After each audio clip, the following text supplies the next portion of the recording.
How to become a millionaire with a learning disability. That's the topic of today. Somebody pointed it out to me and wanted to know what I thought about it. It was a TEDx talk by Nicole Ambrose, and I didn't know her. But my first reaction when she said, that person sent me a link, I was like, the whole of Silicon Valley is filled with really smart kids that, have all kinds of disabilities. So, what's new about this? I know you can become rich or even famous, even if you have autism or ADHD or dyslexia. So, what's so new about this one? And it was really interesting. I can really recommend it because what it really was about is pouring into people. What you pour into people is what comes out of it. That's at least how she described it. And she talked about her experience that, she had a hard time in school and they sent her to an evaluation with her parents. And the diagnosis was, you have a learning disability. And the word alone, disability, Nicole says, she was 9 years old and she just felt stupid. And my kids, I see their struggles as well. Supergirl has severe dyslexia. You can't even be more dyslexic as that.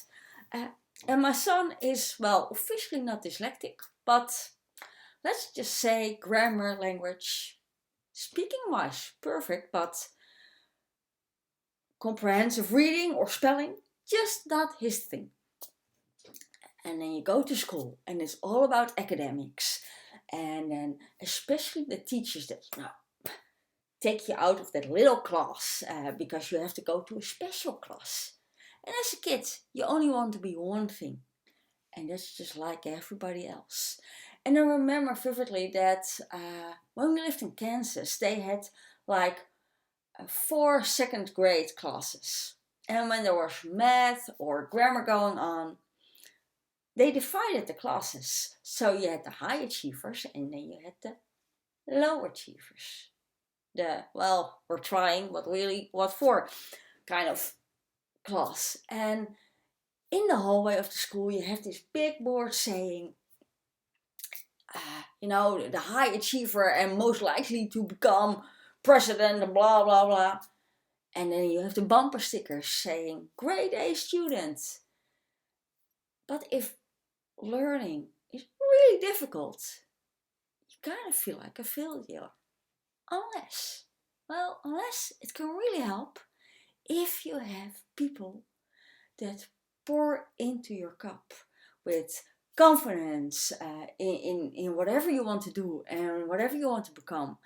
And Nicole talked about this teacher that made her feel like, yes, she can do whatever she wants.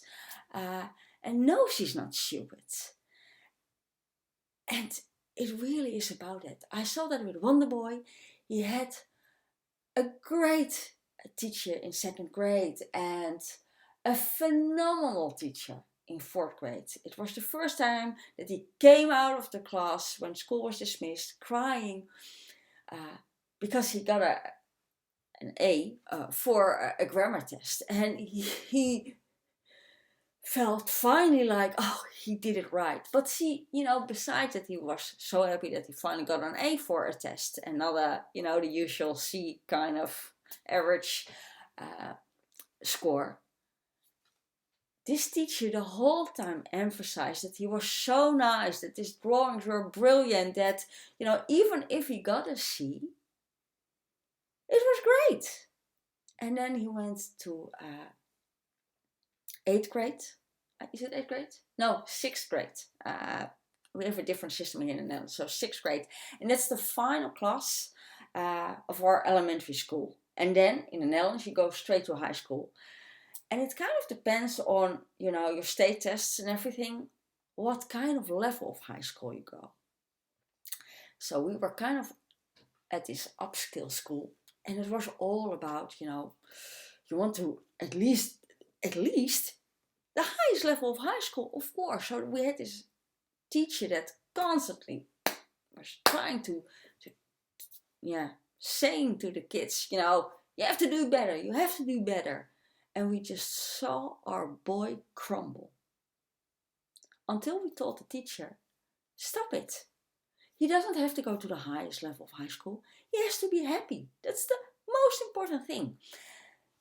And it did, she stopped and it kind of changed, but we had to undo her damage. It costed us years. So it's a good reminder that, you can break or make a person. And you don't make a person by keep saying, oh, you have to do better, you have to do better. If they may be already trying really, really hard.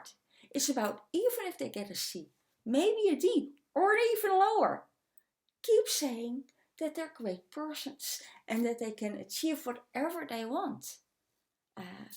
And of course you have to put in effort and whatever, because I thought a great line Nicole said was, it's not about, climbing to your potential or something. The level of success depends on, you kind of fall to your habits.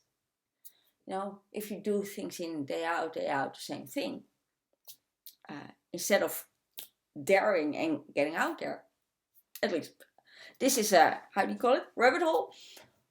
What I really loved about this video is that she talks about the people that are not saying, oh, protocol or state, school testing, oh, you have to do. No, it was, the teacher, a former boss that poured into her cup and gave her self-confidence. And it was one of the things one of the boys said to me the other day, and I pointing behind me because he was sitting on the floor in my office, and he said to me, Mom, I never minded that I have autism or a bit different, because I always loved my quirkiness, and I knew that no matter what, it was fine. And it was something we as parents, but also if you're watching and you're, a grandparent or a neighbor, that's something that is so important to know. The way your kid succeeds in life really depends on the level of, what you pour into their cup. So if you want some great inspiration and,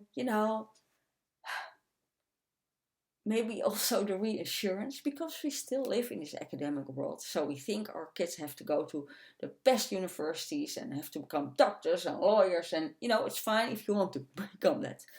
But if your kid is really struggling in school and the only thing he or she hears, you have to do better, you have to do better. And, you're being taken out of the class because you have to do the special teaching thingy. Most kids don't feel great. Keep emphasizing that they're wonderful the way they are, and that, first of all, let's get rid of the word disability. Seriously, that you see differently, that you learn differently, doesn't mean that you're disabled. You're just abled in a different way. That was it for tonight. Because it is tonight. It's almost midnight over here. I hope you loved this episode. Let me know. Watch that TEDx talk from Nicole Ambrose. How to become a millionaire with learning disabilities. Because it was totally not what I expected. And it's such an important message about love. If you love this podcast, please let me know. Subscribe. Give a thumbs up, leave a review, that would be awesome. And I hope you have a lovely week. Bye.